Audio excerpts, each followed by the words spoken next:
અને હવે આગળ વાત કરી બનાસકાંઠા જિલ્લાનું વિભાજન કરી નવો જિલ્લો વાવ થરાદ બનાવવામાં આવતા જ વિરોધ વંટોળ ઉભો થયો છે।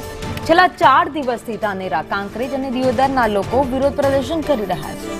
ધાનેરા અને કાંકરેજ તાલુકાના લોકો બનાસકાંઠા જિલ્લા સાથે રહેવાની વાત કરી રહ્યા છે, તો દિયોદર વિસ્તારના લોકો ઓગળ જિલ્લો નામ આપી દિયોદરને જિલ્લા મથક બનાવવામાં આવે તેવી માંગ કરી રહ્યા છે, જેને લઈ આજે દિયોદરમાં આઝાદ ચોક ખાતે મહાસભા યોજાઈ। આ મહાસભામાં મોટી સંખ્યામાં લોકો ઉપસ્થિત રહ્યા, જેમાં જિલ્લા કોંગ્રેસ પ્રમુખ ભરતસિંહ વાઘેલાએ સરકાર પર પ્રહાર કર્યા અને કહ્યું વાવ થરાદ જિલ્લો બનાવવામાં મોટું રાજકારણ રમાઈ રહ્યું છે। જોકે દિયોદરના ધારાસભ્ય કેશાજી ચૌહાણ આ મહાસભાથી દૂર રહ્યા હતા।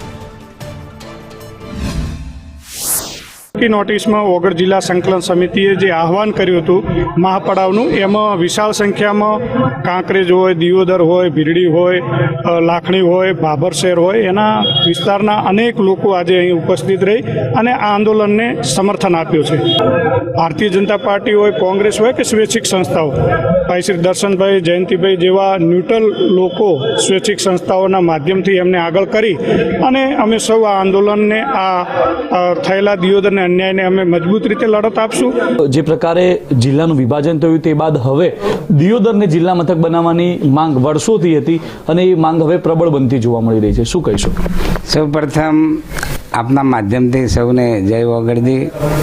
આ ઓગળજીની દિયોદરની ધરતીએ મને 2 વખત વિધાનસભામાં ચૂંટીને મોકલ્યો છે। આ ધરતીના લોકોની જે માંગ હોય, એમની જે અપેક્ષા હોય, જે આકાંક્ષા હોય એ પૂર્ણ કરવી એ મારું કર્તવ્ય છે, મારું ફરજ છે, મારો ધર્મ છે।